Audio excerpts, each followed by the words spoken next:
Au quotidien cette semaine sur LMTV avec le Printemps des Rillettes en Sarthe du 18 au 26 mars.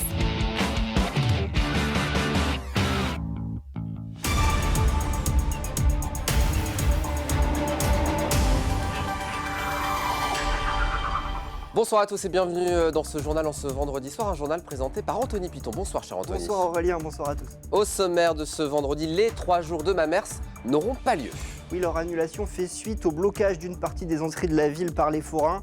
Les forains qui protestent contre la décision de la municipalité d'interdire l'installation de manèges sur la place Carnot.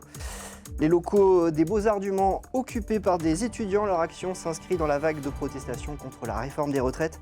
Et puis on ira faire un tour au Big Bang de l'emploi, un événement dédié au recrutement qui fait la part belle aux nouvelles technologies. Et puis notre invité veut changer les institutions. C'est la députée socialiste Marietta Caramanli qu'on reçoit aujourd'hui. Elle est à l'origine d'une proposition de loi pour rééquilibrer les relations entre exécutif et législatif. Mais démarrons le journal avec la foire des 3 jours de Mamers qui est donc annulée, Anthony. Oui, elle devait se tenir ce week-end, mais faute d'accord avec les forains qui bloquent la ville depuis mardi, les organisateurs ont tout simplement jeté l'éponge. Ce vendredi matin, plusieurs camions ont bloqué les entrées de la foire pour empêcher les commerçants de s'installer. On voit ça avec Enzo Maubert. Les barnums sont vides, aucun exposant pour la foire expo de Mamers. Les forains ont bloqué l'accès aux commerçants ce vendredi matin. Conséquence d'un désaccord avec la municipalité qui dure depuis plusieurs jours. Cette dernière a refusé l'installation de la fête foraine sur la place du centre-ville. L'association des commerçants accuse le coup. C'est vrai qu'il y a beaucoup de travail qu'on a fait avec le bureau et quand on est obligé d'annuler comme ça, on est vraiment déçus. On est déçus aussi pour la population parce que c'est quand même une fête qui est attendue tous les ans. En arriver là, c'est vraiment embêtant. Les conséquences, elles sont aussi financières, énormément, parce que du coup, nous avions quand même une 50aine d'exposants, intérieurs, extérieurs. Ces exposants-là, donc, il faudra que nous, on les rembourse, puisqu'il n'y a pas eu de foire expo. Il y a aussi tout ce qui est la restauration, le traiteur qui était prévu pour les soirées, le music hall qui était prévu aussi pour les soirées. Donc tout ça, c'est annulé. Donc on a une perte financière qui va être calculée, qui va être quand même conséquente. Le concours d'animaux qui devait se tenir ce week-end est lui aussi annulé. Les forains n'ont pas souhaité s'exprimer face caméra. Selon leur dire, l'entrée de la foire est bel et bien ouverte à qui le veut. Et puis des étudiants du Mans montent au créneau contre la réforme des retraites. Ils se sont distingués ce jeudi au Mans avec des banderoles très travaillées et pour cause. Ils sont étudiants aux Beaux-Arts. Depuis mercredi soir, une 60aine d'élèves du Talm occupent les locaux de l'école à tour de rôle, mais sans bloquer les cours. On voit ça avec Laure Girard et Léo Hoft.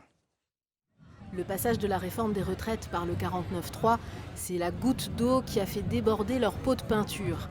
Une 50aine d'élèves des Beaux-Arts du Mans défilent jeudi 23 mars lors de la 9e manifestation. Mais depuis mercredi soir, ils ont décidé d'aller plus loin et d'occuper leur école. Le frigo de la cafétéria est plein de provisions pour plusieurs jours. Il y a des endroits pour dormir, il y a nos salles qui sont ouvertes, on utilise comme on veut. On va en cours quand on peut aller en cours, quand il n'y a pas de manifestation ou d'assemblée générale sur l'heure de cours. Et on ne bloque pas l'école aussi. Enfin, on occupe l'école, mais on ne bloque pas l'école. Un quart des élèves de l'école ont voté pour ce mode d'action, soit une 60aine d'entre eux. Leurs inquiétudes vont au-delà de la réforme des retraites. Parce que plusieurs choses se passaient en même temps, c'est-à-dire la réforme de retraite et une détérioration des conditions d'études dans les écoles d'art globalement. Et on se projette vers notre futur qui, déjà en tant qu'artiste, peut être précaire, d'autant plus si cette réforme-là vient renforcer les inégalités. La direction de l'établissement regarde leur mouvement avec bienveillance et comprend leurs craintes pour l'avenir des écoles d'art en général, très impactées par la conjoncture économique et qui ne sont pas financées par l'État, mais les collectivités territoriales. Et l'inflation n'arrange rien. Cette problématique révélait la fragilité structurelle de l'ensemble des 35 écoles territoriales du réseau national et a généré des échanges, des discussions et une réflexion sur justement comment envisager un avenir pérenne.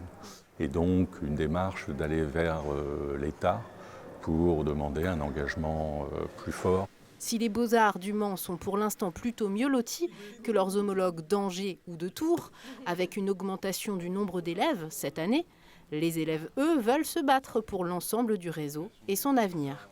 Tout est en place pour une occupation au moins jusqu'à mercredi 29 mars. Et puis de nouvelles perturbations sont annoncées sur le réseau de la CETRAM demain. je crois. Oui, en raison du mouvement social, le transporteur réorganise une fois encore ses horaires. Ce samedi, il y aura seulement un tram toutes les 12 minutes sur les lignes T1 et T2. Et pour les bus, les lignes 13, 15 et 26 sont supprimées. Quant aux autres lignes, la fréquence de passage des bus sera fortement allégée. Vous retrouvez toutes les informations sur le site ctram.fr. Un mot à présent de cette action qui n'a pas du tout plu à la présidente de région. Ce jeudi, la session du Conseil régional des Pays de la Loire a été interrompue quelques minutes par une coupure de courant volontaire, d'après nos confrères de Presse Océan. Le geste aurait été revendiqué par les syndicats qui défilaient au même moment dans les rues du centre-ville de Nantes contre la réforme des retraites. Un geste antidémocratique pour Christelle Morancet, la présidente de région, qui a porté plainte contre X. Oui, j'ai décidé de déposer une plainte par rapport à cette coupure d'électricité. Je ne vous cache pas ma colère. On peut être pour ou contre la retraite, mais cette session du Conseil régional, c'est aussi la démocratie, c'est aussi des débats, des échanges. Et ce qui s'est passé hier, je trouve ça inadmissible, comme je trouve inadmissible les attaques du maire de Saint-Brévin sur sa maison, ou encore la mairie de Bordeaux qui a été incendiée. Ça va beaucoup trop loin, il faut ramener vraiment de l'apaisement. Et on va revenir sur ce mouvement social contre la réforme des retraites avec notre invité. Ce soir, on reçoit Marietta Karamanli, députée de la 2e circonscription de la Sarthe. Soyez la bienvenue. Marietta Karamanli, bonsoir. Merci Bonsoir. d'avoir accepté notre invitation. On l'a vu hier, les manifestants contre la réforme des retraites sont encore très nombreux. On voit d'ailleurs un regain de leur détermination depuis l'utilisation du 49.3 et depuis l'intervention d'Emmanuel Macron mercredi. Vous prévoyez de déposer une proposition de loi qui vise à rééquilibrer le pouvoir exécutif et le pouvoir législatif. Pour vous, la démocratie est en crise aujourd'hui ?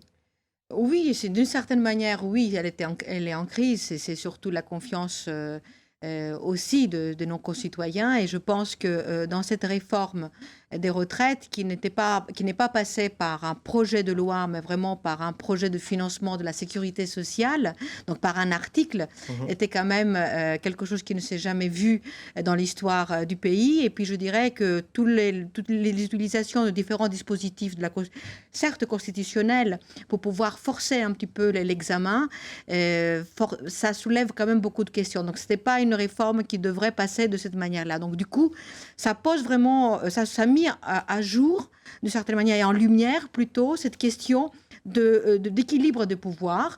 Souvent, on a parlé de révision constitutionnelle, mais vous savez, les conditions de la révision sont très compliquées et ce n'est pas forcément évident d'y aboutir. Déjà, la dernière... Il faut plus que la majorité des députés. Voilà, et puis je dirais aussi, c'est les 3/5 du Parlement, donc Assemblée nationale et sénateurs, mais, et puis nous souvenons-nous aussi que la dernière réforme constitutionnelle de Macron ça a été arrêté. Donc du coup, j'avais proposé une proposition de loi qui était peut-être avant son temps et qui proposait un rééquilibrage des pouvoirs dans le cadre de la Ve République entre Parlement, gouvernement et président.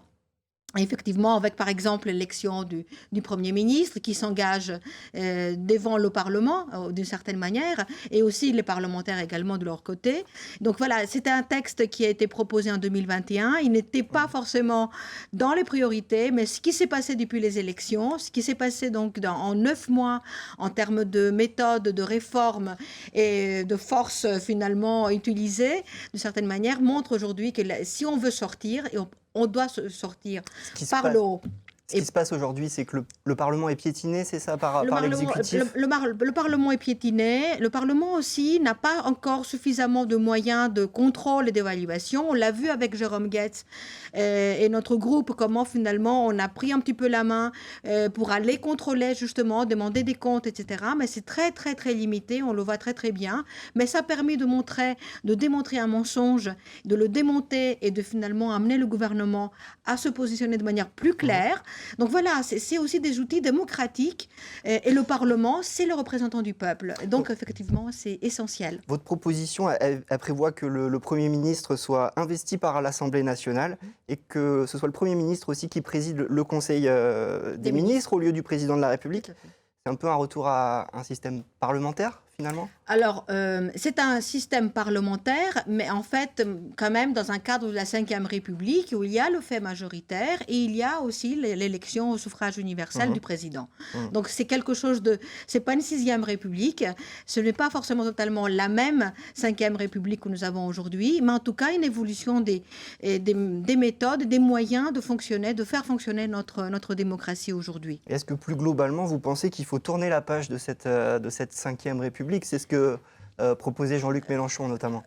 Il a proposé, la question c'est que pour tourner la page, c'est-à-dire de passer à une autre étape, à une autre marche d'une certaine manière, parfois on a besoin de glissement, de lissement. Donc du coup, cette proposition qui a été travaillée avec des constitutionnalistes, je rappelle, qui est passée en commission des lois, qui n'a pas été adoptée parce qu'on n'était pas majoritaire, mais qui a retrouvé un grand consensus sur les propositions examinées par les constitutionnalistes, me semble une base sur laquelle nous pouvons travailler. Et à ce titre-là, j'ai pris l'initiative également, non seulement avec mon groupe, de discuter avec l'ensemble des autres groupes du Parlement, mais aussi aller voir la présidente de l'Assemblée nationale et le président du Sénat, afin de peut-être prendre ici une initiative, si ça passe par les deux présidents, mais pourquoi pas, d'aller. L'essentiel, c'est qu'on y arrive.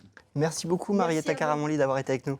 Un moment, Anthony, à présent du salon de l'orientation version 2.0, ça s'appelle le Big Bang de l'emploi. Oui, c'est une sorte de fête itinérante dans les 5 départements de notre région. Près de 1500 jeunes Sartois ont fait un tour dans ce village installé place des Jacobins au Mans, à l'initiative de la région des Pays de la Loire, avec par exemple une grande roue pour faire des entretiens d'embauche et beaucoup de stands de simulateurs numériques pour jouer à être routier ou marin-pêcheur par exemple.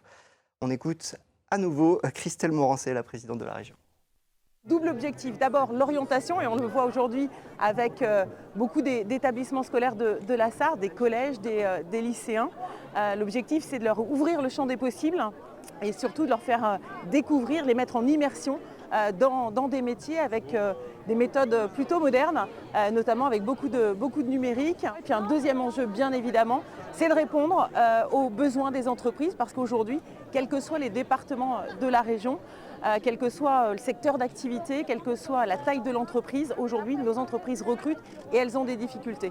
Et puis une dernière info pour terminer, le nouveau parking de l'hôpital du Mans coûtera plus cher que prévu. Oui, c'est une information de nos confrères du Maine Libre. L'enveloppe provisoire est passée de 5,2 millions à 6 338 000 euros. Le projet prévoit la construction d'un parking à silo, c'est-à-dire un parking aérien à étage qui sera pourvu de 601 places.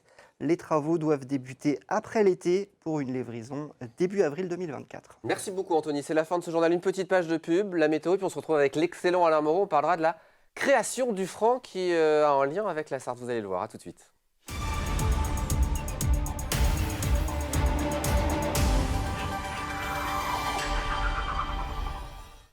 Au quotidien cette semaine sur LMTV avec le Printemps des Rillettes en Sarthe du 18 au 26 mars.